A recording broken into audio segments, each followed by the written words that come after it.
So I'm here with Mikla Lavers on her property near Grenfell, and Mikla and her partner Wayne over the last 15 or so years have done an amazing job restoring their property, and in particular they've been planting about 30 different species of wattles.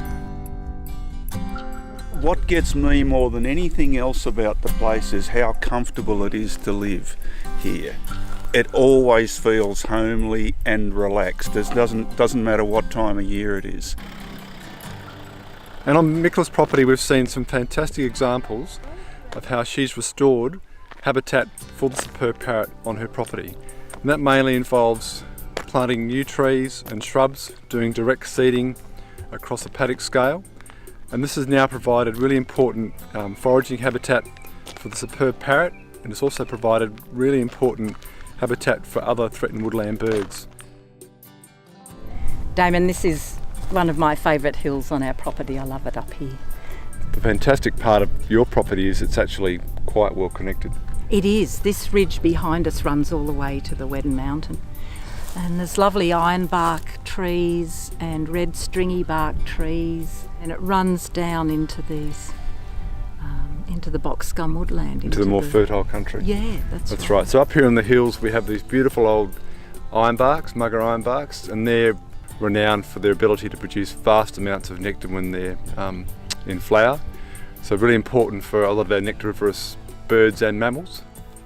Going down off of these fairly rocky and fertile ridge lines, we then move down into the deeper soils, the more fertile parts of the landscape. Box scum woodland is really important for the Superb Parrot. It's generally where it breeds and forages in this part of the world, and Mikla's very lucky because she's got Superb Parrots on her property pretty much year round. In fact, we can hear them. We can hear some calling right now. In fact, I think someone's going to fly over us. Fantastic.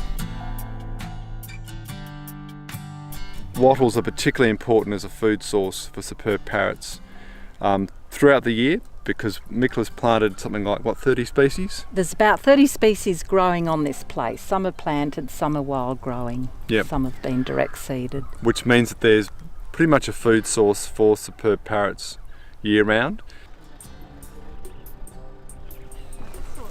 So Damon, these are all acacia eyes, and there was nothing here a few years ago, maybe, I don't know, in the last 5 years, they just started coming up. And now, as you can see, there's this whole beautiful growth. Quite a thicket, yeah. Yeah, thicket. The great thing about these wattles, people say I don't want to plant wattles because they're short-lived. But we call them the James Dean of the plant world, live hard, die young.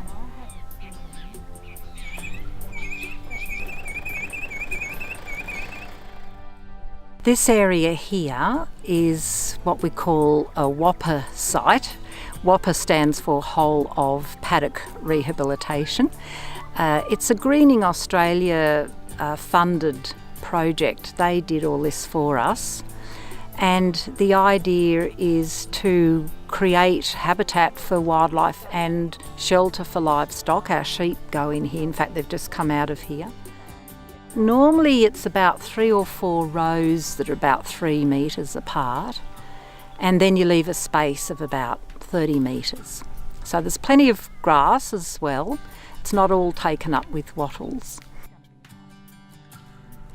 So Mikla, what you've done here, planting these paddock trees, is such an important action for the Superb Parrot, because as you know, the very key threat to Superb Parrots and a whole lot of threatened woodland birds, particularly ones that live in large trees, is that ongoing loss of trees in rural landscapes.